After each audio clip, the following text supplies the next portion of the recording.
Folklore, unexplained mysteries, paranormal events. This is Supernatural Charlotte.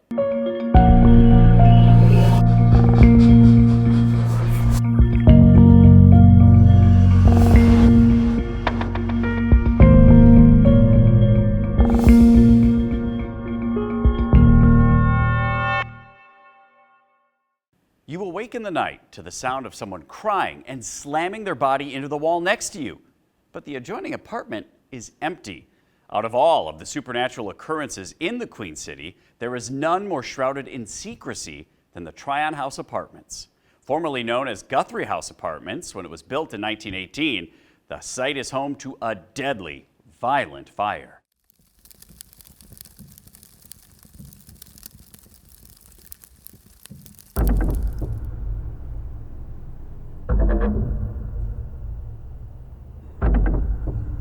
The Tryon House Apartments, they were built in 1918. Then back in March 13th, 1940, there was this wicked fire. 6 people died, 9 were injured.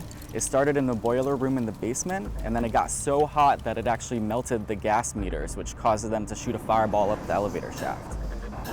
Not much was talked about after that point, and then back in '92, the apartment manager started speaking out about it, about how most of his tenants had similar stories, whether it would be they were hearing crying from the other side of the wall, hearing bodies tossed against the wall with no one on the other side, and then a common one is hearing or seeing blood seep from the walls in their dreams. A few different people said that.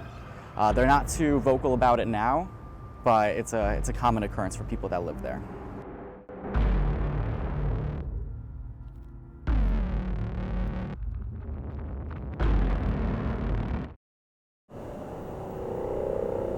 I lived at the Guthery Apartments near around 2010, slightly before. It was an interesting place to live as a young person uptown. It was cheap back then. I think my rent was only $600 a month. It definitely has some energies in my experience. There were areas that it was palatable when you would cross into certain parts of the building. It would seem to be colder, or it would creep you out. In some ways, my own place, I always felt like I was being watched. My neighbors had what claimed to have, more spectral type experiences. There were people who said they, saw figures, like hanging figures, or, people moving throughout. There was always reports of noises that seemed to defy explanation or after investigation. At random times, I'll get a knock on my door. The weird thing about the Tryon House Apartments is it's a double door entrance to each apartment, or for most of them. First one's like a porch door, and it has, those shutters that have the lines of wood? So that's the first door, and then you have the normal door. Well, when you knock, you would have to open the first door to get the normal sounding knock, but the door was never open. So every time I hear that knock, and it's happened like 3 times since I've lived here, I go to the door and I'm like, wait, no one's there, because no one has opened the first door, and I don't hear anyone close it either.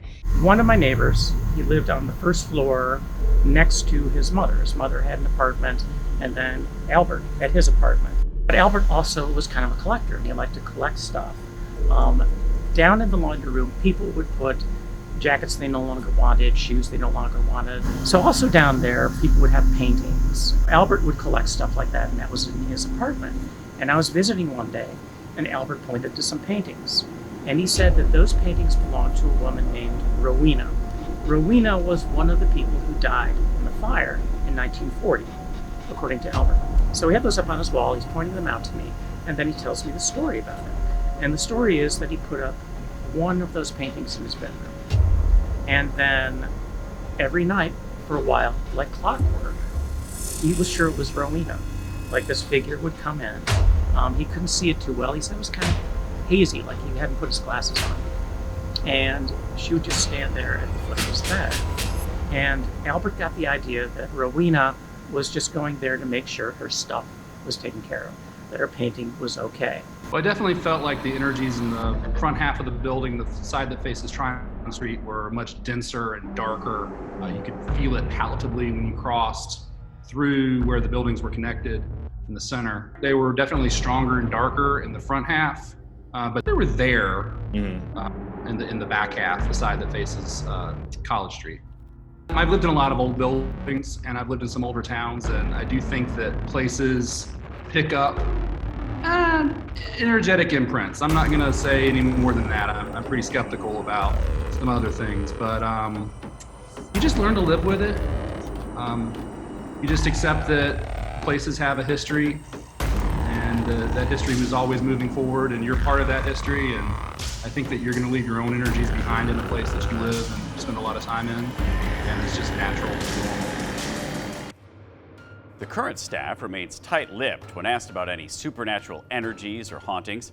WCCB Charlotte has reached out multiple times, and the staff says they've seen the past reports but are working hard to change the narrative and sell apartments, and understandably so. After all, they are moderately priced, well-staged apartments. But if you're looking for a room in the Tryon House, just keep in mind the fire is cemented as part of the Tryon House's history, and the rest will chalk up to being one of the greatest urban legends of supernatural Charlotte. Don't miss the final season of Supernatural, Thursdays at 8 on WCCB, Charlotte's CW.